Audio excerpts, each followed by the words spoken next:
Kisah Nabi Musa singkat mulai dari kecil hingga dewasa. Kisah Nabi Musa singkat merupakan kisah Nabi yang paling sering diceritakan dalam Al-Quran dengan total sebanyak 136 kali. Salah satu mukjizat terkenal Nabi Musa yakni tongkat ajaibnya yang bisa berubah menjadi ular, serta dapat membelah lautan. Tidak hanya itu, Allah Subhanahu wa Ta'ala mengutus Nabi Musa untuk melawan Raja Fir'aun yang berkuasa saat itu karena telah berbuat sewenang-wenang terhadap rakyatnya. Nabi Musa sendiri merupakan salah satu ulul azmi yang dikaruniai kitab suci Taurat. Dari kisah Nabi Musa singkat dapat diketahui bahwa ia memiliki sifat sabar dan keteguhan hati. Penasaran dengan kisah hidup selengkapnya dari Nabi Musa? Di bawah ini ulasannya yang perlu Anda perhatikan. Kisah kelahiran Nabi Musa. Kisah Nabi Musa singkat lahir di Mesir pada masa kepemimpinan Raja Fir'aun yang terkenal akan kezaliman dan kebengisannya. Suatu ketika, Raja Fir'aun bermimpi melihat api membara dari Baitul Maqdis yang menghanguskan seluruh wilayah Mesir. Dari situlah, banyak tukang sihir dan ahli nujum yang berpendapat bahwa akan lahir anak laki-laki dari Bani Israel yang akan menghancurkan Mesir. Karena ketakutannya, Fir'aun pun memerintahkan agar membunuh para anak laki-laki yang lahir dari kalangan Bani Israel. Mendengar kabar tersebut, tentu ibu Musa merasa ketakutan dan akhirnya memilih melahirkan Musa di gua agar tidak bisa ditemukan oleh prajurit. Kemudian, Allah memerintahkan kepada Yukaibid, ibu Musa, untuk meletakkannya di dalam peti dan menghanyutkan ke sungai tatkala kedatangan pasukan Fir'aun. Nabi Musa bertemu kembali ibunya. Setelah dilarungkan di sungai Nil, Yukaibid memerintahkan kakak Musa untuk mengikuti kemana perginya peti tersebut. Pada saat itulah keajaiban muncul karena peti Nabi Musa ditemukan oleh istri Fir'aun bernama Asyah.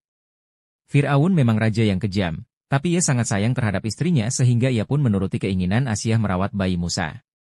Siti Asyah pun mencari wanita yang dapat menyusui Musa bayi karena sejatinya ia hanya mau minum susu dari ibu kandungnya. Mendengar kabar tersebut, Yukaibid pun merasa senang karena selain mendapat upah besar, ia pun tidak perlu khawatir Musa akan dibunuh. Itulah kisah Nabi Musa singkat saat dipertemukan kembali dengan ibunya. Nabi Musa ketika dewasa. Setelah beranjak dewasa, Nabi Musa meninggalkan istana Fir'aun untuk berkelana karena keselamatannya sedang terancam. Sebab, terdapat salah satu pasukan Fir'aun yang terbunuh oleh Nabi Musa karena ia mendamaikan kalangan Bani Israel. Musa yang pergi tanpa arah tujuan bertemu dua orang gadis yang sedang memperebutkan air untuk binatang ternak mereka. Nabi Musa pun berusaha membantunya dan ketika hendak pulang mereka mengundang Musa datang ke rumahnya. Kisah Nabi Musa singkat pun bertemu dengan Nabi Syuaib dan ia menceritakan segala permasalahannya ketika di Mesir.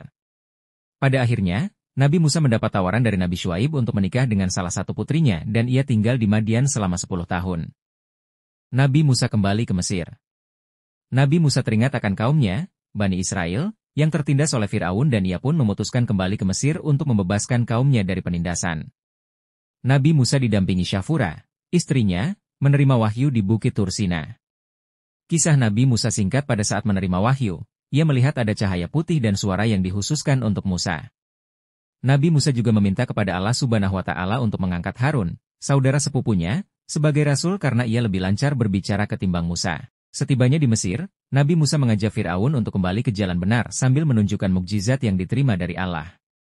Tentu saja, Fir'aun merasa murka dan ia pun memanggil seluruh tukang sihir yang ada di Mesir untuk melawan Nabi Musa Namun, tidak ada satupun yang berhasil mengalahkan mukjizat Nabi Musa dan bahkan banyak tukang sihir yang mengikuti ajaran Musa. Fir'aun yang tidak terima itu menyiksa tukang sihir dan istrinya sampai meninggal. Fir'aun tenggelam di Laut Merah. Kisah Nabi Musa singkat yang ditentang keras oleh Fir'aun membuat Musa memutuskan untuk berpindah tempat bersama pengikutnya. Namun, ternyata ia telah dikejar pasukan Fir'aun yang jumlahnya sekitar 1 juta orang, sementara pengikut Musa hanya 600 ribuan orang. Sesampainya rombongan Nabi Musa di hadapan Laut Merah, Allah memerintahkannya untuk memukul tongkat ke permukaan laut. Atas kuasa Allah Subhanahu wa Ta'ala, air laut dengan ombak tergulung berubah menjadi laut terbelah yang mencengangkan mata. Nabi Musa dan rombongannya segera melanjutkan perjalanan hingga tibalah di daratan. Sedangkan pasukan Fir'aun yang masih di tengah lautan akhirnya tenggelam tanpa ada yang selamat setelah Nabi Musa memukulnya kembali tongkatnya ke laut. Pertemuan Nabi Musa dan Nabi Khidir. Dikisahkan bahwa awal pertemuan Nabi Musa dan Nabi Khidir karena saat Musa ditanya tentang siapa orang paling pintar, ia menjawab dirinya bukan Allah Subhanahu wa Ta'ala. Kemudian, Allah berfirman bahwa mempunyai hamba jauh lebih pintar yang ada di antara pertemuan dua laut. Selama perjalanannya bersama Nabi Khidir, ternyata kisah Nabi Musa singkat tidak bisa sabar dengan sikap Nabi Khidir. Akhirnya, Nabi Khidir pun memberikan alasan terkait tindakannya yang melubangi perahu karena mencegah terjadinya perampokan oleh penguasa kejam. Adapun Nabi Khidir yang membunuh anak kecil karena takut ketika dewasa akan menjerumuskan orang tuanya ke jalan menyimpang. Nabi Khidir yang ditolak kedatangannya oleh penduduk desa berusaha mendirikan tembok hendak roboh untuk melindungi anak yatim di dalamnya.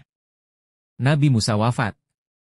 Kisah Nabi Musa singkat yang selamat dari pasukan Fir'aun memilih tinggal bersama kaumnya, Bani Israel.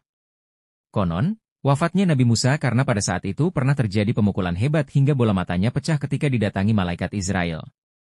Hingga pada akhirnya, Nabi Musa memilih agar diwafatkan dan ingin segera bertemu Allah Subhanahu wa Ta'ala. Beliau hidup selama 120 tahun dan wafat di Gunung Nebu, Jordania dekat Baitul Maqdis sejauh lemparan batu. Mukjizat Nabi Musa. Mukjizat Allah kepada Nabi Musa bertujuan membuktikan bahwa kekuasaan Allah itu nyata dan ia memang mendapat wahyu untuk menyebarkan dakwah kepada umatnya. Berikut beberapa mukjizat Nabi Musa as. 1. Tongkat berubah menjadi ular. Ketika berhadapan dengan tukang sihir Raja Fir'aun, tongkat Nabi Musa bisa berubah bentuk menjadi ular.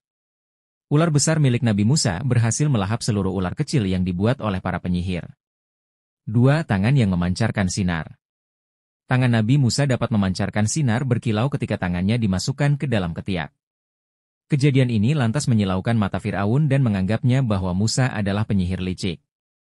3. Mendatangkan angin topan, serbuan belalang, dan banjir. Allah Subhanahu wa Ta'ala juga memberikan Nabi Musa mukjizat berupa cara mendatangkan angin topam, serbuan belalang, hingga banjir kepada Fir'aun dan pengikutnya. Alhasil kisah Nabi Musa singkat ini menimbulkan kerusakan tanaman pertanian dan kelaparan di mana-mana. Hikmah kisah Nabi Musa. Berdasarkan kisah Nabi Musa tersebut dapat dipetik hikmahnya bahwa kesombongan adalah penyebab utama kehancuran yang harus dihindari oleh umat muslim. Selain itu, kita juga harus sadar bahwa setiap orang memiliki keunggulan masing-masing, sehingga jangan pernah bersikap iri dengki. Pelajaran ini ternyata juga sudah diajarkan dalam kisah Nabi Yusuf sampai wafat. Di mana, Nabi Yusuf memiliki sikap yang rendah hati dan tidak sombong meskipun ia dikaruniai sosok ketampanan dan kecerdasan tinggi. Nah, demikianlah kisah Nabi Musa singkat dan hikmah yang dapat Anda jadikan suri tauladan baik dalam kehidupan sehari-hari. Dari kisah tadi, semoga bermanfaat pula agar lebih sabar dalam menuntut ilmu, menolong orang lain, maupun mengerjakan kegiatan lainnya. Terima kasih bagi yang sudah menonton video ini dari awal sampai akhir. Semoga kita bisa mendapat pelajaran dan suri tauladan dari cerita Nabi Musa alaihi salam tersebut. Dan juga semoga kita bisa berkumpul di surganya Allah nanti bersama orang-orang yang kita kasihi. Jangan lupa juga untuk terus mendukung perkembangan channel ini dengan cara subscribe dan like video ini. Terima kasih banyak. Wassalamualaikum warahmatullahi wabarakatuh.